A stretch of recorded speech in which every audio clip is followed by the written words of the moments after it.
শীতকালে পাখির পরিযান। ঋতুগতভাবে পরিবর্তনশীল পরিবেশ মোকাবিলায় প্রাণী যেসব কার্যকর পদ্ধতি উদ্ভাবন করেছে তারও একটি হচ্ছে মাইগ্রেশন বা পরিযান। এরকম যাতায়াত সাধারণত একই পথ অনুসরণ করে বছরের নির্দিষ্ট সময় সংঘটিত হয়। আর্কটিক অঞ্চলে 40% পাখি প্রজাতি পরিযায়ী। পাখিদের পরিযান বিজ্ঞানীদের কাছে রহস্যাবৃত ঘটনা হলেও তবে যে কয়েকটি সম্ভাব্য কারণ উল্লিখিত হয়েছে তা হচ্ছে খাদ্য স্বল্পতা, শীতের তীব্রতা, পূর্বপুরুষীয় বাহিনীতে প্রত্যাবর্তন ইত্যাদি। স্থানীয় পরিযান সাধারণত কয়েকশো ফুট থেকে 1 থেকে 2 মাইল পর্যন্ত হয়, যেমন হিমালয়ান পার্টিস। অন্যদিকে আর্কটিক টার্ন 11,000 মাইল পাড়ি দিয়ে শীতকালে অ্যান্টার্কটিকার উপকূলে আসে। তবে সুশৃঙ্খল পরিযায়ী অংশগ্রহণকারী পাখি মাটি থেকে প্রায় 3,000 থেকে 20,000 ফুট উচ্চতায় আন্দিজ ও হিমালয় পর্বতকে অতিক্রম করে যায়।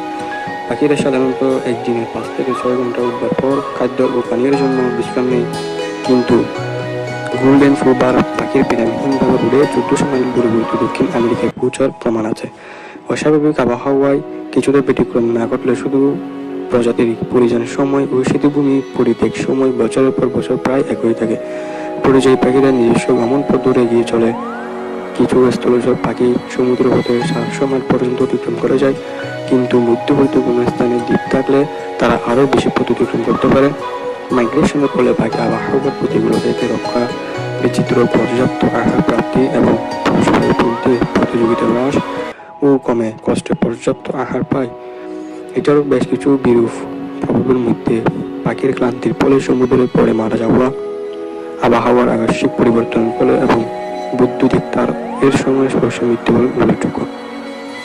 বাংলাদেশে যেসব বিদেশি পাখি পরিযায়ী হয় তার বেশিরভাগ আসে হিমালয় ও তার বাইরে থেকে। অনেক প্রজাতির আগমন ঘটে ইউরোপ ও দূরপ্রাচ্য, যেমন সাইবেরিয়া অর্থাৎ ইউরেশিয়া থেকে দক্ষিণ পূর্ব ও পূর্ব এশিয়ায় শীতে পাখি পরিযায়ী হয়। শরৎ ও বসন্তকালেও কিছু পাখি জাতীয় চোখে পড়ে। বাংলাদেশের প্রায় 500 প্রজাতির স্থায়ী পাখি রয়েছে। অস্থায়ী বা বিদেশি পাখি প্রজাতির সংখ্যা প্রায় 300।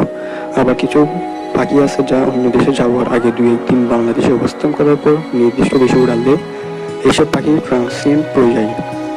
অক্টোবর-মার্চ পর্যন্ত মাইগ্রেটরি পাখি দেখার ধুম পড়ে যায়। সমস্ত হাওর এলাকা পরিযায়ী পাখির জন্য সংরক্ষিত ঘোষণা করা হয়েছে। আইনে বিশেষ বিধান করে এগুলো সুরক্ষার ব্যবস্থা করা হয়েছে।